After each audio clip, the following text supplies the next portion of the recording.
Hello guys, आपका स्वागत है आपके अपने YouTube channel your teacher your friend पर। तो आज हम स्टार्ट करेंगे चैप्टर नंबर 3, सरकार क्या है। ठीक है, चैप्टर 3 सरकार क्या है, व्हाट इज गवर्नमेंट। तो देखिए, सरकार से कामगारों के अधिकारी की रक्षा की मांग। यानी कि आपने काफ़ी बार ये शब्द सुना है, सरकार सरकार सरकार। सरकार ने ये किया, सरकार ने इसमें महंगाई कर दी। ठीक है, सरकार ने यहाँ पे रोड बनवाया है, सरकार ने यहाँ पे ट्रेन की पटरियाँ बिछवाई हैं, यहाँ पे स्कूल खुलेगा, सरकारी स्कूल, यहाँ पे सरकारी हॉस्पिटल खुलेगा। तो ये आपने बहुत सी चीज़ें सुनी है सरकारी या सरकार। तो ये सरकार क्या होती है, यही हम इस चैप्टर में पढ़ेंगे कि व्हाट इज गवर्नमेंट। तो चलिए शुरू करते हैं। ठीक है, व्हाट इज गवर्नमेंट। देखिए, यहाँ कुछ न्यूज़पेपर की सुर्खियां दी गई। सरकार से कामगारों के अधिकारों की रक्षा की मांग, प्याज की दर में उछाल, सरकार ने तय किए दाम, बाढ़ पीड़ितों के लिए सरकार की ओर से राहत सामग्री, सर्वोच्च न्यायालय के लिए 5 न्यायाधीश। तो ये सब काम क्या करती है सरकार, यानी कि हॉस्पिटल बनवाना, सड़कें बनवाना, कहीं पे स्कूल खोलना, ये काम किसके होते हैं, सरकार के होते हैं। ठीक है, और सरकार क्या क्या काम करती है, कोई अच्छी सी स्कीम लेके आना, जैसे कि मातृत्व वंदना योजना, बेटी बचाओ बेटी पढ़ाओ, सफाई अभियान, ये सब काम कौन करता है, ये सरकार करती है। ये समय समय पर लोगों के कल्याण के लिए कल्याणकारी स्कीम्स लेके आती है। तो ये सब काम कौन करता है, गवर्नमेंट करती है। स्कूल्स बनवाना, गवर्नमेंट स्कूल्स, गवर्नमेंट हॉस्पिटल्स, ठीक है, रोड बिछवाना, ये सब काम कौन करते हैं, ये काम सरकारें करती हैं, सरकार करती है। ठीक है, हर एक देश को विभिन्न निर्णय लेने एवं कार्य करने के लिए सरकार की जरूरत होती है। ये निर्णय कई विषयों से संबंधित हो सकते हैं, सड़कें और स्कूल बनाने से कि कहाँ पर बनाए जाएं, बहुत ज़्यादा महंगाई हो जाने पर दामों को घटाए जाएं, बिजली की आपूर्ति को कैसे बढ़ाया जाए। सरकार कई सामाजिक मुद्दों पर कार्यवाही करती है। उदाहरण के लिए सरकार गरीबों की मदद के लिए कई कार्यक्रम चलाते हैं, इनके अलावा महत्वपूर्ण काम भी करती है, जैसे डाक एवं रेल सेवाएं चलाना। अब जैसे गरीब बच्चों के लिए जो गवर्नमेंट स्कूल्स में जाते हैं, उनको एक टाइम के भोजन के लिए उन्होंने मिड डे मील स्कीम चलाई, ताकि उससे अट्रैक्ट होकर बच्चे स्कूल में पढ़ने के लिए भी आए। ठीक है, ताकि बच्चों की पढ़ाई भी हो और उन्हें एक मिड डे मील भी मिले। दोनों काम ये सब किसने किया, ये सब सरकार ने किया। तो सरकार हमारे लिए बहुत कुछ करती है ना। सरकार का काम देश के अंदर ही नहीं, देश के बाहर भी होता है। जैसे कि किसी दूसरे देश के साथ अच्छे मित्रतापूर्वक संबंध बनाना किसका काम होता है, सरकार का।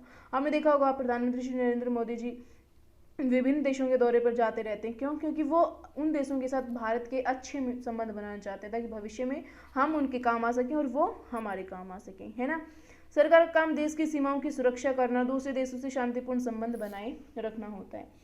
उसकी जिम्मेदारी सुनिश्चित करना है कि देश के सभी नागरिकों को पर्याप्त भोजन और अच्छी स्वास्थ्य सुविधाएं मिले। इसीलिए वो स्कूल्स, हॉस्पिटल्स ये सब खोलती है, स्कूल में मिड डे मील स्कीम चलाती है, राशन बंटवाती है। राशन कार्ड से आपने देखा होगा ना, कोटे में आप गेहूँ, चावल, तेल, चीनी, ये सब कुछ मिलता है आपको सस्ते दामों पर, है ना। जब प्राकृतिक विपदा घेरती है, जैसे सुनामी या भूकंप, तो मुख्य रूप से सरकार ही पीड़ित लोगों की सहायता करती है। अब कहीं पे भूकंप आ जाता है, बाढ़ आ जाती है, तो लोग, गवर्नमेंट क्या करती है, रेस्क्यू टीम भिजवाकर उन लोगों को बचाती है। जिन लोगों को जान माल की हानि हुई है उन लोगों को भोजन प्रोवाइड करवाती है, पैसे देके मुआवजा देती है। तो मतलब हर तरह से हेल्प करता है कौन, गवर्नमेंट। कई विवाद होते, कोई अपराध करते हैं तो लोग न्यायालय जाते हैं, न्यायालय भी सरकार का ही अंग है। आप देखो कोर्ट जा रहे हो तो कोर्ट भी किसका पार्ट है, गवर्नमेंट का। तो व्हाट इज गवर्नमेंट, है ना, व्हाट इज गवर्नमेंट, ये हम देखेंगे कि इस चैप्टर में कि व्हाट इज गवर्नमेंट। शायद आपको यह जानकर अच्छा हो रहा होगा कि सरकार इतना सब कुछ काम कैसे कर लेती है अकेले ही, और इन कामों को करना जरूरी क्यों है। तो इसके लिए देखिए, जब लोग इकट्ठे रहते हैं और काम करते हैं तो कुछ हद तक एक व्यवस्था की जरूरत होती है, जिससे आवश्यक निर्णय लिए जा सकें। अब देखो, आप एक फैमिली हो, आप फैमिली में रहते हो, आपके पापा हैं दादू हैं, उन्होंने कुछ रूल्स बना रखे, कुछ नियम्स बना रखे आपके परिवार से रिगार्डिंग, और आप सभी को उनको फॉलो करना पड़ता है, फॉलो करना भी चाहिए। अगर आप उन नियम्स को फॉलो नहीं करते हो, उन रूल्स को तोड़ते हो, तो आपको पनिशमेंट मिलती है ना, पिटाई होती है आपकी, डांट पड़ती है आपको। तो ये सब क्या है, वो गवर्नमेंट क्या है, वो आपकी फैमिली, आपके पापा मुखिया हैं किसके, आपके घर के। तो वो आपके लिए रूल्स बनाते हैं, उनको आपके घर के मेंबर्स फॉलो करते हैं। इसीलिए तरह हमारे इंडिया क्या है, हमारा घर है, और हमारे घर के मुखिया कौन है, प्रधानमंत्री जी, राष्ट्रपति जी, मंत्रिपरिषद, संसद। ये हमारे लिए नियम्स बनाते हैं और हम इनको फॉलो करते हैं। अगर हम इन नियम्स को फॉलो नहीं करते हैं तो हमें पनिशमेंट मिलती है। पनिशमेंट कौन देता है? कोर्ट या पुलिस, राइट। ओके, लोग सुरक्षित महसूस कर सकें, लोगों के लिए सरकार कई तरह के काम करते हैं, निर्णय लेती है, नियम बनाती है, निर्णय लेती है और अपनी सीमा में रहने वाले लोगों पर उन्हें लागू करती है। ठीक है, सीमा में रहने वाले लोगों पर ही लागू की जाती है। ये क्या है भाई? ये सुप्रीम कोर्ट है। ये क्या है? Supreme court. अच्छा जी, और क्या क्या करती है गवर्नमेंट? अब देखो, गवर्नमेंट के हमें काम तो पता चल गए कि गवर्नमेंट क्या काम करती है। क्या काम करती है भाई गवर्नमेंट?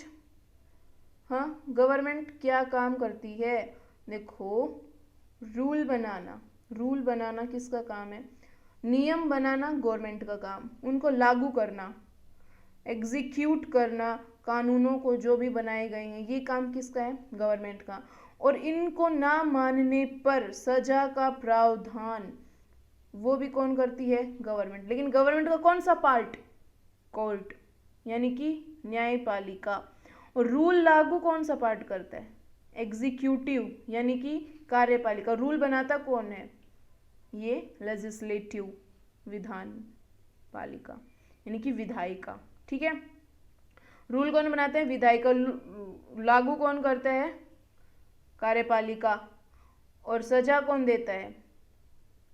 ये तय करना कि रूल बनाए गए हैं वो सही है या नहीं, और सही है तो उनको लागू हो जाने के बाद उल्लंघन पर सजा का प्रावधान कोर्ट करता है। ठीक है, सरकार के स्तर यही 3 होते हैं। सरकार के अंग ये 3 होते हैं। कौन कौन से? Legislative, executive and judiciary. कानून को बनाना, लागू करना और उसके बाद सजा देना। सरकार के स्तर कितने होते हैं भाई? सरकार 3 स्तर होते हैं सरकार के। कितने होते हैं? 3। सबसे ऊपर होते हैं केंद्र सरकार, फिर होती है राज्य सरकार और फिर स्थानीय सरकार। केंद्र सरकार से आप क्या समझते हैं?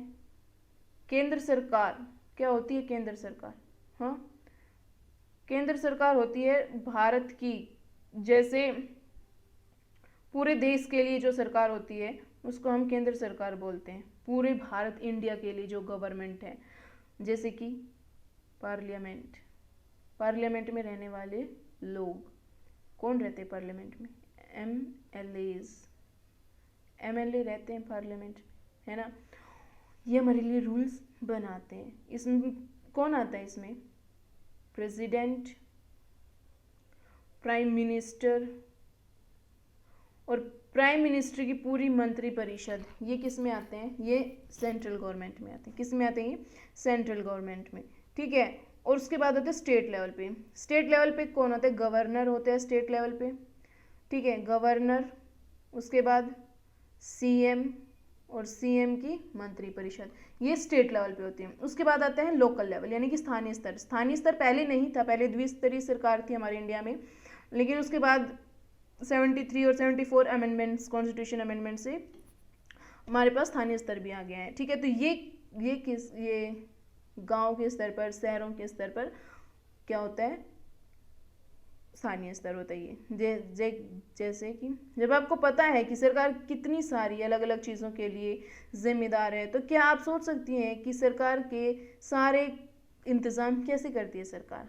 तो अब देखिए, अब सेंटर में बैठे प्राइम मिनिस्टर और प्रेसिडेंट सारे रूल्स अगर खुद ही ले लेंगे तो उन्हें क्या पता कि गांव के किसी एक राज्य के किसी एक छोटे से गांव में बैठे किसी कोने में इंसान की क्या आवश्यकता है, क्या ज़रूरत है उसकी, उसे क्या चाहिए। क्या ये पीएम को पता है? क्या ये प्रेसिडेंट को पता है? नहीं पता है। तो डेमोक्रेसी कब हुई? लोगों का लोगों के लिए और लोगों के द्वारा शासन कब होगा? जब हर एक इंसान जो कहीं पूरे भारत में कहीं पर भी रहता है उसका कंट्रीब्यूशन होगा हमारे लॉ मेकिंग में, है ना। तो लॉ मेकिंग में हमारा कंट्रीब्यूशन कैसे होता है? हम वोट डालते हैं, हम वोट डाल के किसी भी नेता को चुनते हैं, वो हमारी बातें, हम अपनी बातें उस नेता तक पहुंचाते हैं और वो नेता अपनी हमारी बातें कैबिनेट में यानी कि पार्लियामेंट में रखता है। तो ये सब कब होगा? जब हर लेवल पर गवर्नमेंट होगी। गांव के लोगों के लिए सरपंच होगा, वो गांव के लोगों की बात गांव में ही सुन के गांव में ही मामले को रफा दफा करे। स्टेट की मैटर सुलझाने के लिए स्टेट गवर्नमेंट होगी और पूरे देश के फैसले लेने के लिए तो सेंट्रल गवर्नमेंट है ही। तो बहुत सारी जिम्मेदारी हो जाती है। उसको बांटने के लिए सरकार के 3 स्तर होते हैं, इसे डिसेंट्रलाइजेशन बोलते हैं, यानी कि विकेंद्रीकरण। ठीक है, सत्ता का बंटवारा, जो हम आगे पढ़ेंगे संघवाद, उसमें हम ये सब चीज़ें पढ़ेंगे। ठीक है, दरअसल सरकार अलग अलग स्तरों पर काम करती है, जैसे कि स्थानीय स्तर, राज्य स्तर एवं राष्ट्रीय स्तर। ओके, स्थानीय स्तर का मतलब आपके गांव, शहर या मोहल्ले, राज्य का मतलब पूरे राज्य से, और हरियाणा सरकारी यानी कि सरकार पूरे राज्य में काम करती है। और देखो क्या कह रही है कि स्थानीय सरकार राज्य स्तर पर और एवं केंद्र स्तर पर। स्थानीय स्तर का क्या मतलब है, इसमें क्या बताया इसने स्थानीय स्तर का मतलब? इसने स्थानीय स्तर का मतलब बताया है आपका गांव या मोहल्ला या शहर। राज्य स्तर पर पूरा राज्य, जैसे हरियाणा, राजस्थान, गुजरात, है ना। राष्ट्रीय स्तर की राज्य का संबंध पूरे देश से होता है। ठीक है, पूरा इंडिया उसके अंदर आ जाता है। इस किताब में आगे चलकर आप पढ़ेंगे कि स्थानीय सरकार कैसे काम करती है। आगे हम पढ़ेंगे लोकल गण पंचायती राज नगर पालिका के बारे में। ठीक है, अभी 6th क्लास के NCERT में 3rd चैप्टर पढ़ रहे, तो उसी के लेवल का पढ़ेंगे। बाकी तो इस गवर्नमेंट में इतना ही नहीं है, बहुत कुछ है पढ़ने के लिए। ठीक है, तो हम धीरे धीरे पढ़ेंगे, अभी 6th क्लास के लेवल का ही पढ़ते हैं। तो आगे देखिए, हाँ, अब सरकार एवं कानून। अब हमने पढ़ा सरकार कानून बनाती है। ठीक है भाई, सरकार कानून बनाती है, देश में रहने वाले सभी लोग उन्हें मानते भी हैं, नहीं मानने पर सजा भी होती है ना। सरकार कानून बनाती है, देश में रहने वाले सभी लोगों को कानून मानने होते हैं। केवल यही वह तरीका है जिससे सरकार काम कर सकती है। सरकार के पास कानून बनाने की ताकत होती है, वैसे यह ताकत भी होती है कि लोगों को कानून मानने के लिए बाध्य करे। उदाहरण के लिए कानून है कि गाड़ी चलाने वाले के पास लाइसेंस होना चाहिए। अगर कोई लाइसेंस के बिना गाड़ी चलाते हुए पकड़ा गया तो उसे जेल की सजा काटनी पड़ती है, जुर्माना। अब देखिए, बाध्य कर रही है लोगों को कि हमने रूल्स बनाए हैं, आप उन्हें फॉलो कीजिए और आपको करना पड़ेगा, अदरवाइज आपको पनिशमेंट मिलेगी, आपको फाइन भरना पड़ेगा। जैसे आपके घर में आपके पापा ने, दादू ने कोई रूल्स बनाए, आप उनको फॉलो नहीं करते तो आपको डांट पड़ेगी या मार पड़ेगी, लेकिन आपको पनिशमेंट मिलेगा, ताकि आप आगे से ध्यान रखें, उन रूल्स को फॉलो करें, उन्हें ना तोड़ें। इसीलिए इसी तरह गवर्नमेंट भी आपको पनिश करती है। ठीक है, ताकि आप आगे से ध्यान रखें, रूल्स को फॉलो करें। अब सरकार जो कार्रवाई कर सकती है, उसके अलावा अगर लोगों को लगे, अब जैसे कि सरकार ने कह दिया कि रूल फॉलो नहीं होंगे तो आपको सजा मिलेगी, लेकिन अगर सरकार ने कोई रूल बनाया है और आपको वो लगता है कि सही नहीं है, आप चाहते हैं कि वो बदला जाए, तो आप उसके खिलाफ आवाज़ उठा सकते हैं। आप उसके खिलाफ आवाज़ उठा सकते हैं। कैसे कैसे उठाएंगे आप आवाज़? आप हड़ताल कर सकते हैं। देखिए, आपको फंडामेंटल राइट में है आर्टिकल 19 में, लेकिन आप हड़ताल कीजिए, इकट्ठे हुई है, लेकिन आप उसमें दंगे नहीं कर सकते। शांतिपूर्वक इकट्ठे होके आप अपनी बातों को मनवा सकते हैं, लेकिन आप उनमें दंगे फसाद नहीं कर सकते हैं। ठीक है, आपको हक है अपनी बातें रखने का, लेकिन शांतिपूर्ण तरीके से, ना कि आप गवर्नमेंट की प्रॉपर्टी को, लोगों को नुकसान पहुंचाने पर उतारू हो जाए। ये गलत होता है, ऐसा नहीं होना चाहिए। ठीक है, सरकार जो कार्रवाई कर सकती है, उसके अलावा अगर लोगों को लगे कि किसी कानून का ढंग से पालन नहीं हो रहा है, तो वे भी कुछ कदम उठा सकते हैं। उदाहरण के लिए, अगर किसी व्यक्ति को लगे कि उसके धर्म या उसकी जाति के कारण किसी नौकरी में नहीं लिया गया, यानी उसको लगता है कि उसके साथ भेदभाव हो रहा है, उसके फंडामेंटल राइट का वॉयलेशन हो रहा है, तो वो कोर्ट में जा सकता है। अगर लगता है कि गवर्नमेंट ने ये रूल बनाई गलत है, तो उसके खिलाफ आवाज़ उठा सकता है। वो उसके रिव्यू कर सकती है, कौन? कोर्ट। तो वो कोर्ट में एप्लीकेशन लगा सकते हैं कि ये रूल ऐसे ऐसे है। अच्छा जी, कि कानून का पालन नहीं हो रहा है, ये आप बोल सकते हैं कोर्ट में जाके, तब न्यायालय आदेश देगा कि क्या कदम उठाने की जरूरत है। अब देखो, पार्लियामेंट कोई रूल बनाती है, तो पार्लियामेंट ने रूल बना दिया, उसको रिव्यू करने की पावर किसके पास है? कोर्ट के पास, जुडिशरी के पास। वो चेक करेगा कि जो रूल बना है वो सही है या गलत है। अगर वो सही है तो उसको लागू कीजिए, कोई प्रॉब्लम नहीं है। अगर वो गलत है, हमारे कॉन्स्टिट्यूशन के खिलाफ है, तो फिर जुडिशरी उस पर एक्शन लेती है, उसको चेंज करने के लिए बोलती है। ठीक है, सरकार के प्रकार कितने होते हैं भाई? देखिए, सरकार को निर्णय लेने और कानूनों का पालन करवाने, यानी उन्हें बाध्य बनाने की शक्ति कौन देता है? ये लोग देते हैं। अब जैसे गवर्नमेंट होगी वैसे ही वहाँ पे रूल्स बनेंगे, है ना। राजतंत्र होगा तो राजा तो किसी की सुनने वाला नहीं, उसने जो रूल बना दिया वही फाइनल है। अब जाओ, आप कौन से कोर्ट में जाओगे? लेकिन यहाँ डेमोक्रेसी है, इसलिए आप कोर्ट में जा सकते हो। इस प्रश्न का उत्तर इस बात पर निर्भर करता है कि उस देश में कैसी सरकार है। लोकतंत्र में तो लोग ही सरकार को यह शक्ति देते हैं। अब लोगों ने ही पावर दी है, अब आप किसी को इलेक्ट करके भेज रही हैं तो आपके हाथ में ना पावर। आपने किसी इंसान को वोट दिया, उसने आपके लिए अच्छा काम नहीं किया तो 5 साल बाद आप उसको दोबारा वोट देंगे नहीं। यानी कि पावर किसके हाथ में, राजा बनाने और उसको बिगाड़ने की आपके हाथ में है कि आप किसे राजा बनाए और किसे रंक बना दें, है ना। तो आप अपनी पावर का अच्छे से इस्तेमाल कीजिए, अपने वोट को जायर मत कीजिए। अच्छे इंसान को जो आपको लगे कि हाँ ये भविष्य में अच्छा काम करेगा उसे ही वोट दें, अदरवाइज अपने वोट को खराब ना करें, किसी अच्छे इंसान को दें।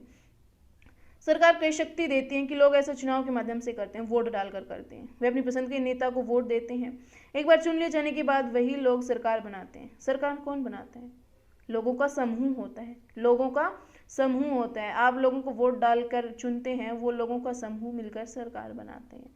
लोकतंत्र में सरकार को अपने निर्णय में उठाए गए कदमों का आधार बताना होता है और सफाई देनी होती है। देखो लोकतंत्र में क्या है कि गवर्नमेंट ने रूल बना दिया तो गवर्नमेंट को उसको जजमेंट देनी पड़ेगी, उसको डिफेंड करना पड़ेगा अपना रूल कि हाँ मैंने ये रूल बना, इसका ये फ़ायदा है ये नुकसान है, वो उसको बताना पड़ेगा क्योंकि वो गवर्नमेंट के लिए है, सॉरी लोगों के लिए है, जनता के लिए। वो उन्हें जनता ने चुना है तो वो जनता के प्रति जवाबदेही है, उन्हें अपने हर रूल का जवाब देना होगा कि हमने ये बनाया है, इसका ये फ़ायदा ये नुकसान है। अगर जनता एग्री है तो ठीक, अदरवाइज वो जनता उसके बाद अपनी भागीदारी निभाकर उस रूल को हटवा भी सकती है, हड़ताल करके, ठीक है। दूसरी तरह की सरकार होती है राजतंत्रीय सरकार। अब राजतंत्र जो राजा है उसके पास ठीक है सजेशन देने के लिए, उसको सलाह देने के लिए कुछ लोग होते हैं, लेकिन वो तो अपनी मनमर्जी से चलेगा ना। उसका फाइनल फैसला हुआ कि हाँ मुझे ये रूल बनाना है और वो किसी के प्रति जवाबदेही नहीं, उसने रूल बना दिया तो बना दिया, उसको कोई नहीं मिटा सकता। फिर आप किसी कोर्ट में नहीं जा सकते कि उसने रूल गलत बनाया है, ठीक है। वो तो अपनी मनमर्जी करेगा। जिसे वे विभिन्न मुद्दों पर चर्चा करते हैं कौन होता है? छोटा सा समूह होता है। सरकार चलाने की शक्ति भी राजा के पास ही होती है, अंतिम निर्णय लेने की शक्ति भी राजा के पास ही रहती है, ठीक है। राजा ही है जो कुछ भी है। अब राजा तो जैसे फैसले लेगा वैसे लेगा भाई। अब लोकतंत्र के समान राजतंत्र में राजा रानी अपने निर्णय के आधार नहीं बताने पड़ते, नहीं अपने निर्णयों की सफाई देनी पड़ती है कि हमने यह निर्णय लिया है, ये सही है या गलत है, लोग जज करेंगे, नहीं, उन्होंने जो फैसला ले लिया बस दैट्स फाइनल, अब उसे कोई चेंज नहीं कर सकता शिवाय राजा के, ठीक है। लोकतांत्रिक सरकार क्या होती है? अभी हमने पढ़ा लोकतंत्र, तो आप देखिए लोकतंत्र से आप क्या समझते हैं? व्हाट इज लोकतंत्र? लोकतंत्र क्या है भाई? लोकतंत्र को इंग्लिश में क्या बोलते हैं? डेमोक्रेसी। क्या बोलते हैं? डेमोक्रेसी, डेमो प्लस क्रेसी, है ना। डेमो का मतलब क्या होता है? डेमो, यह आपने काफ़ी दफ़ा सुना, डेमोग्राफी, डेमोग्राफिकल। तो डेमो का मतलब होता है लोग, यानी कि पीपल्स, ठीक है, लोग। क्रेसी का मतलब होता है कोई भी सिस्टम, तंत्र, सत्ता।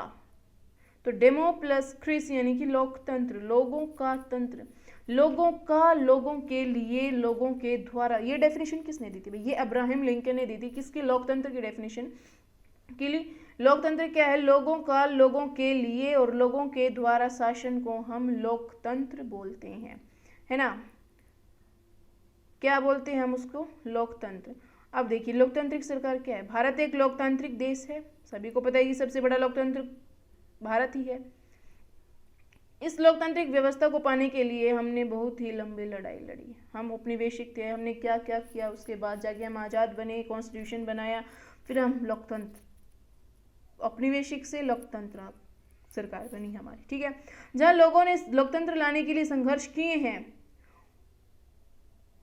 ऊपर बताया जा चुका है कि लोकतंत्र की मुख्य बात यह है कि लोगों के पास अपने नेता की चुनने की शक्ति होती है भाई। आपके हाथ में क्या, आप किसे चुनते हैं, वही आपके हिसाब से फैसले ले सकता है। आपको पसंद है तो ठीक, नहीं तो आप कोर्ट में जाके उसके खिलाफ आवाज उठा सकते हैं। इसलिए एक अर्थ में लोकतंत्र लोगों का ही शासन होता है। हमें पता है अब्राहम लिंकन ने क्या कहा था? लोगों का, लोगों के लिए और लोगों के द्वारा शासन लोकतंत्र है, ठीक है। लोकतंत्र में मूलभूत विचार यह है कि लोग नियमों को बनाने में भागीदार बनकर खुद ही शासन करें।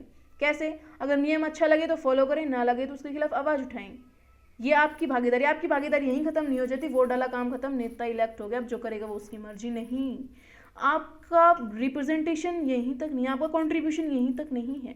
आपने नेता को चुना, अब आप उसके कामों पर नजर रखिए ना, वो कैसा काम कर रहा है, सही या गलत, ताकि अगली बार जब आपको रिजल्ट देने की बारी आए, वो 5 साल में एग्जाम दे रहा है, अब आपको 5 साल बाद इलेक्ट करके उसको रिजल्ट देना, अच्छा काम किया या गलत, अच्छा किया तो उसको दोबारा सिलेक्ट कीजिए, बुरा किया तो फिर हटाइए उसको। ठीक है, तो ये आपके हाथ में, अगर उन्होंने 5 साल में कोई कानून बनाए वो आपको पसंद है तो उसे फॉलो कीजिए, नहीं है तो आप उसके खिलाफ आवाज उठाइए। इससे एक अच्छा लोकतंत्र बनता है। ठीक है, आपकी भागीदारी सिर्फ वोट डालना ही नहीं हो जाता। आज के समय में लोकतांत्रिक सरकार को प्राय प्रतिनिधि लोकतंत्र कहते हैं। प्रतिनिधि लोकतंत्र में लोग सीधे अपने नेता का चुनाव, एक मिनट, सीधे अपने नेता का चुनाव करते हैं। लोग सीधे भाग नहीं लेते, बल्कि चुनाव की प्रक्रिया के दौरान अपने प्रतिनिधि को चुनते हैं, है ना। क्या पढ़ा हमने कि डायरेक्ट अपने प्रतिनिधि को चुनते हैं, डायरेक्ट पीएम सीएम को तो चुनते नहीं है, अपने रिप्रेजेंटेटिव को चुनते हैं। वो प्रतिनिधि मिलकर सारी जनता के लिए निर्णय लेते हैं। आजकल कोई भी सरकार अपने आप को तब तक लोकतांत्रिक नहीं कह सकती जब तक देश के सभी वयस्क नागरिकों को वोट देने का अधिकार ना दे दे। क्या है ये? देखिए, हमारे इंडिया में वोट डालने के लिए एज कितनी है?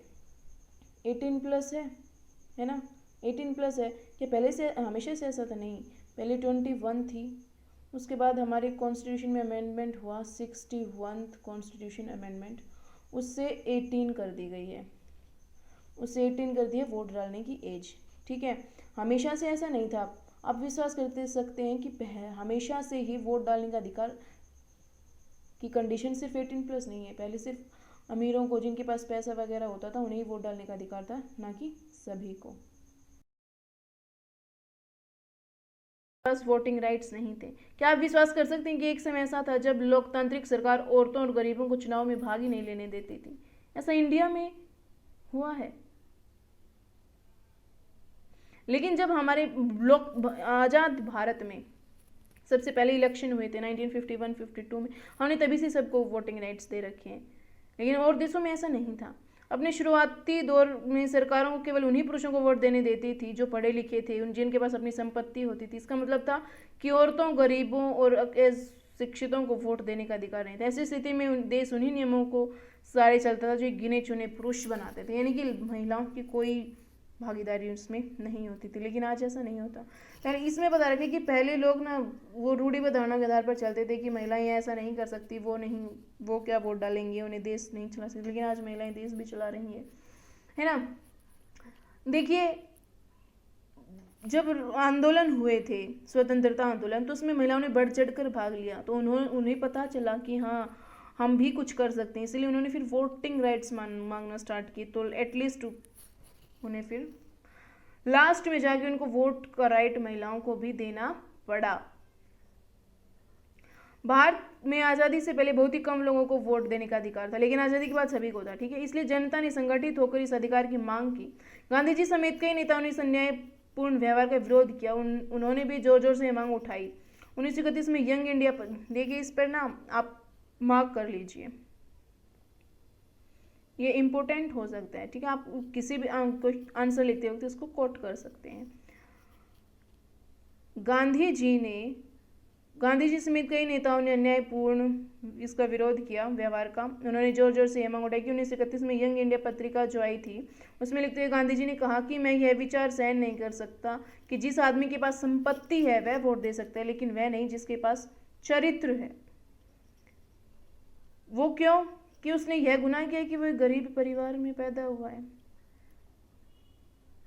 तो क्या कहा गांधी जी ने कि वोटिंग राइट सभी के पास होना चाहिए, उसके पास नहीं जिसके पास पैसे हैं, पावर है, वही वोट दे सकते हैं। नहीं, वोटिंग राइट सभी के पास चाहिए, वो गरीब, अमीर हो या गरीब हो। ठीक है, अमेरिका में औरतों को वोटिंग राइट्स 1920 में मिले, और इंग्लैंड में कब मिले भाई? 1928 में। और इंडिया में कब मिले? इंडिया में 1951-2 में ही, जब पहले इलेक्शन हुए थे तो सभी को वोटिंग राइट्स थे।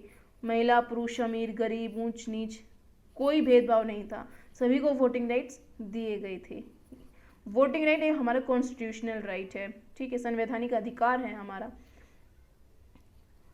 अब देखिए, पूरे चैप्टर को हम कर लेते हैं रिवाइज, देखते हैं हमने अब तक क्या क्या पढ़ा।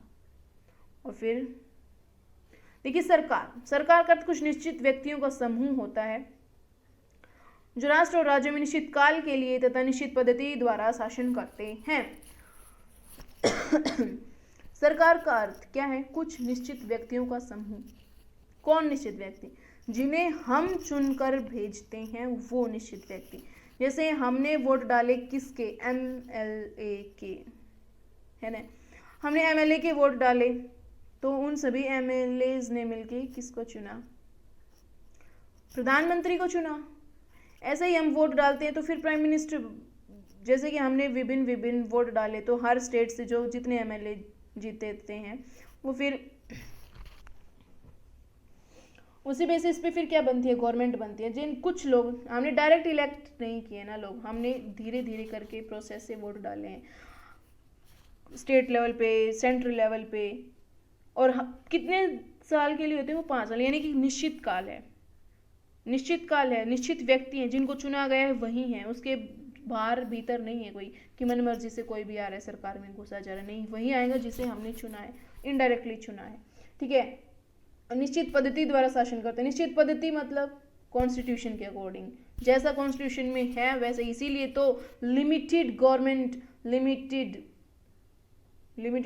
भी बोलते हैं हमारी इंडिया की सरकार को, क्योंकि उनके पास लिमिटेड पावर्स हैं, वो मनमर्जी नहीं कर सकती अपनी, वो वही करेंगी जो कॉन्स्टिट्यूशन में है, वो उसके अगेंस्ट नहीं जा सकती। अगर वो उसके अगेंस्ट जाएंगी तो सुप्रीम कोर्ट बैठा है ना देखने के लिए कि कौन क्या कर रहा है। अब देखो इसके 3 अंग हैं। कौन कौन से? विधायिका कानून बनाती है, लेजिस्लेटिव, कार्यपालिका कानून लागू करती है, एग्जीक्यूटिव, न्यायपालिका कानून उल्लंघन पर दंड देती है और यह चेक करती है कि कानून सही है या गलत, जुडिशरी। इसका बेहद बेहद बेहद इंपॉर्टेंट रोल होता है। ये हमारे पास मतलब गार्जियन है रूल्स की, रेगुलेशंस की, कॉन्स्टिट्यूशन की, ताकि पार्लियामेंट अपनी पावर्स का मिसयूज ना कर सके, ठीक है। न्यायपालिका देखिए एक दूसरे के ऊपर नहीं है, ये बराबर है। अगर ये सरकार है ना तो ये सरकार के इक्वल पार्ट्स हैं, इनको इक्वल पावर मिली है, ना ये एक दूसरे से ऊपर है ना ये एक दूसरे से नीचे है, ठीक है, इक्वल है। ये क्या है? ये इक्वल, एक दूसरे के ऊपर नीचे नहीं है। अच्छा जी, इतना हुआ। उसके बाद देखो सरकार के स्तर कितने हैं भाई, हमने 3 स्तर पढ़े थे सरकार के। संघीय, पूरे देश में शासन, राज्य सरकार, राज्य में शासन, स्थानीय सरकार, गांव एवं नगर में।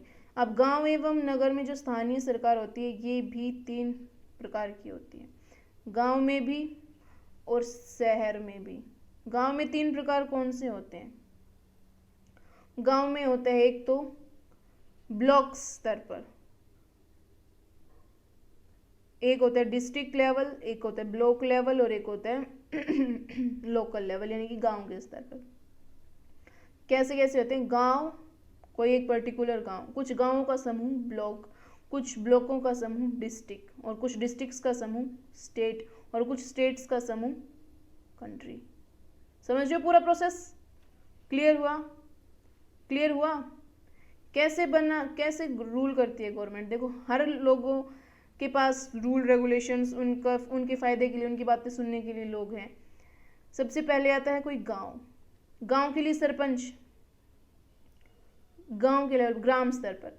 गांव के बाद आता है ब्लॉक, कुछ गांवों का समूह, ब्लॉक समिति, और फिर आता है कुछ ब्लॉक्स का समूह डिस्ट्रिक्ट, डिस्ट्रिक्ट लेवल पर जिला समिति के लिए, ठीक है। उसके बाद ये तीनों पॉइंट आते हैं पंचायती राज में, और ये पंचायती राज आती है स्थानीय सरकार में, ठीक है। कहाँ तक पढ़े थे हमने? डिस्ट्रिक्ट तक। और कुछ डिस्ट्रिक्ट्स का समूह होता है स्टेट, तो ये स्टेट लेवल पर स्टेट की सरकार फिर कुछ स्टेट्स का समूह होता है हमारा पूरा देश, कंट्री, और कंट्री पर संघीय सरकार। क्लियर है? इसी तरह नगर में शासन के लिए भी 3 होते हैं, एक नगर निगम, नगर परिषद और नगर पालिका। ये 3 खंड इस पंचायती राज की तरह नगर पालिका में भी 3 स्तर होते हैं, ठीक है।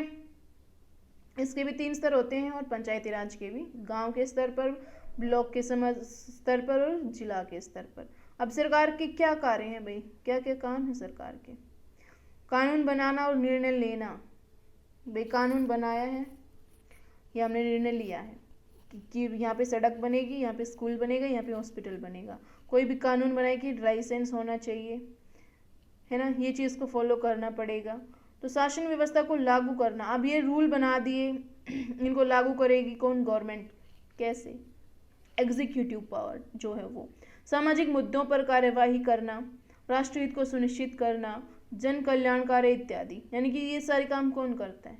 गवर्नमेंट करती है। सरकार और कानून, सरकार का निर्णय लेने और कानून का पालन करवाने और उन्हें बाध्य करने की शक्ति कौन देता है? इस बात पर निर्भर करता है कि सरकार कैसी होगी। लोकतंत्र होगी तो लोगों के पास पावर होगी, अगर राजतंत्र होगी तो सब कुछ राजा के हाथ में ही होना है। फिर तो लोकतांत्रिक सरकार क्या होती है? निर्णय लेने की शक्ति लोगों के पास, जनता के प्रतिनिधि, वास्तविक शक्ति का स्रोत जनता है तथा निर्णय उनके प्रतिनिधियों द्वारा लिए जाते हैं। अब आप किसी को चुनोगे तो वो आपके लिए निर्णय लेगा, लेकिन पावर किसके हाथ में? आप में। ठीक है, आप उन्हें बताएंगे कि हमारे गांव में ये ज़रूरतें हैं। हम धीरे धीरे पढ़ेंगे हर चैप्टर में कि कैसे लोगों तक बातें पहुंचती हैं जो हमने चुने हैं उन लोगों तक। ठीक है, ये हम पढ़ेंगे अगले नेक्स्ट चैप्टर में। अभी के लिए इतना पढ़ते हैं। निर्णय लेने की शक्ति लोगों द्वारा प्रदान की जाती है, अर्थात जनता के प्रतिनिधि, वास्तविक शक्ति का स्रोत जनता है तथा निर्णय उनके प्रतिनिधियों द्वारा लिए जाते हैं जिन्हें जनता चुनकर भेजती है ना।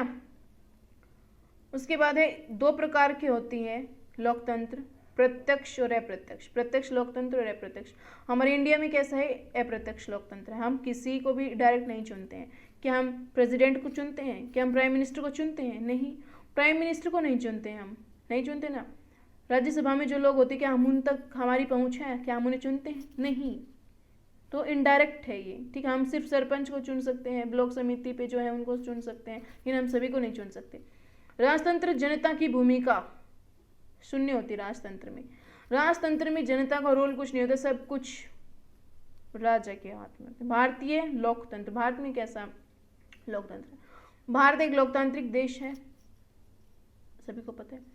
इसकी मुख्य बात यह है कि लोगों के पास अपने नेता को चुनने की शक्ति है, इसलिए लोकतंत्र लोगों का ही शासन है। भारत विश्व का सबसे बड़ा लोकतंत्र देश है। लोग अपने प्रतिनिधि को मतदान में देने के माध्यम से चुनते हैं, वोट डालकर चुनते हैं अपने प्रतिनिधि। तो हमने पढ़ा ये चैप्टर सरकार। सरकार क्या है भाई?